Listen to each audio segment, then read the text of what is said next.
আমরা 21st সেঞ্চুরিতে বসবাস করছি, কিন্তু কলকাতার আরজিকর মেডিকেল হসপিটালে একজন কর্তব্যরতা মহিলা ডাক্তারের সাথে যে পাশবিক নির্যাতন এবং যে নৃশংসতার সাথে ওনার এই জঘন্য rarest of the rarest case আমরা যেটাকে বলি, যেটা সংঘটিত হয়েছে, সেটার আমরা তীব্র প্রতিবাদ এবং নিন্দা জানাই।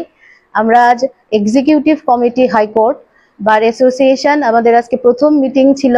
এই মিটিংয়ে আমরা সিদ্ধান্ত নিয়েছি যে আমরা প্রেস রিলিজও দিয়েছি এই বিষয়টা নিয়ে, যে আমরা এটার এই যে সভ্যতা বিরোধী এই নারকীয় জঘন্য ঘটনার আমরা তীব্র প্রতিবাদ জানাচ্ছি এবং আমরা অনুরোধ করছি যে যেন সুষ্ঠু তদন্তের মাধ্যমে দোষীদের শনাক্ত করা হয় এবং কঠোরতম শাস্তি, দৃষ্টান্তমূলক শাস্তি যেন প্রদান করা হয়।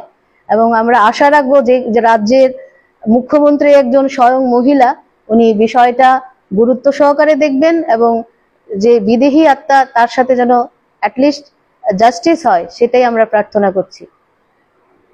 এই বিষয় নিয়ে আপনার কোনো আন্দোলনের পরিকল্পনা রয়েছে কি নতুন কমিটি? আমরা চেষ্টা করব সোমবারে যদি আমার সম্ভব হয়, কারণ আমাদের যিনি আমাদের সেক্রেটারি সাহেব রয়েছেন এবং প্রেসিডেন্ট, ওনারা আউট অফ স্টেট আছেন। আমরা সমস্ত আইনজীবী এবং আমরা এক কণ্ঠে, this is our common voice, যে আমরা সবাই প্রতিবাদে সামিল হব। কি ধরনের শাস্তি চাইছেন আপনারা?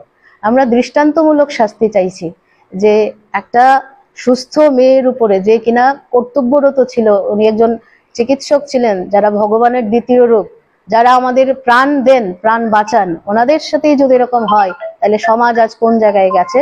সেই জন্য চূড়ান্ত শাস্তির ব্যবস্থা চাইছি এবং আমরা সেটা হাইয়েস্ট ফোরাম অফ জাস্টিস, যেটা আমরা ত্রিপুরার রাজ্যের মহামান্য হাইকোর্ট আমরা বলে জানি, সেই হাইকোর্টের এক্সিকিউটিভ কমিটির পক্ষ থেকে এটা আমাদের সবার সম্মিলিত, আপনি বলতে পারেন আমাদের কমন ভয়েস, যে আমরা দোষীদের চূড়ান্ত শাস্তি চাইছি। ধন্যবাদ।